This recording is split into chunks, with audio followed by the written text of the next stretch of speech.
Today I'm going to be making something different. Now, what I'm going to be making today are these, and as you know, Halloween's coming up. These are 4-finger acrylic rings, as you can see, and I'll just say then these are 4-finger acrylic rings, because here in Australia, that's what we call them. So what I'm going to be doing is making some more of these. Now, this set I made the other day. This is the first set. This is my Mark 1, and these are made out of 12mm acrylic. I drilled these out, the holes, with a step drill, and finally that was a bit of mess, and that took a lot of work. So instead I now have these spade drill bits, so that's going to make this a lot quicker. And the 26mm is mainly the one I need. I might go 28 if I need to, but that's that. Anyway, that's my fingers there. Now what I'll do is I'll post a photo up here of the diagram where I got the basic measurements, so you can draw up this and space it all out. But anyway, that one is a perfect just copy of this. And then I've got one here which I just started cutting out with the scroll saw. And this one is, again, 16mm. So I actually made this 12mm, and I also bought some 16mm just to give it a try and see which feels more comfortable. And so we're going to go ahead, I'm going to make one out of 16 and see how it feels. If it's too thick, that's fine, because I can always make more out of 12. But as I said, these are my Mark 1s. These are my most basic design. I want to actually build quite a lot of these and start to make some cool designs and some shapes, and even have ones that are, I've actually been thinking of making one that's pressure sensitive and lights up when you hold your fist real tight. So anyway, today though we're going to use the scroll saw, and we're going to cut this out. Obviously for the finger holes, we've got the drill bits there to cut those out, draw those out. And then I've also got a little belt sander here to get the edges nice. And then with acrylic, obviously, you can get a blowtorch or something and heat it up, and that'll give you the final result like this, where it's completely clear.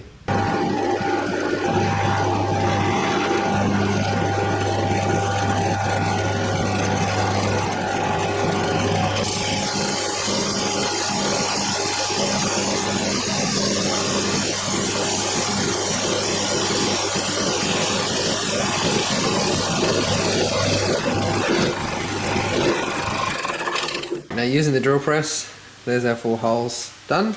Nice, perfectly straight holes, and a bunch of mess. But that's what happens. Anyway, now we're going to move to the scroll saw and cut the rest of this out. The reason I cut that bit off is the vise would only fit it if I cut the bottom off. So I'm going to go ahead and cut the rest out. Now the scroll saw is it's kind of like a sewing machine, really. You literally just feed it in and it cuts. So you just do it nice and slow and steady. So I'll show you right now, just on this scrap here.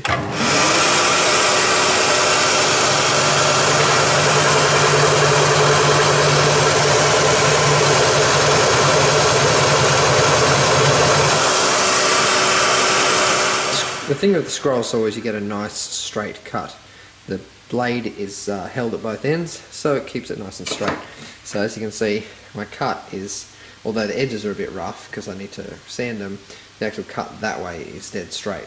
So that's nice. So now I've just got to go on the belt sander and just smooth off these edges, and then we'll have ourselves a good set. Now the other thing I did with the other ones is I got a router and I did a round over the whole edges, inside the holes and the outside. So now I've just smoothed out the edges with the belt sander, as you can see, taking off all the harsh, rough edges. And yeah, that took probably 5 minutes to make that look like that.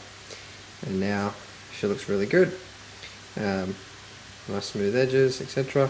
And I can get pretty much into the corners by using the edge of the belt to get into the corners, and then I just use the face of the belt for the outsides. So anyway, that's that.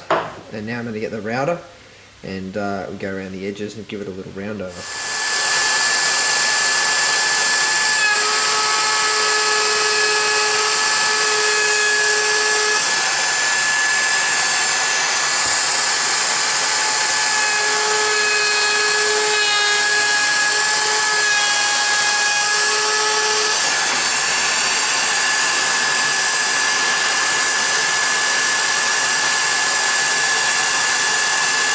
Alright, now these I've routed, as you can see, a nice round over the whole way around, including inside of the circles.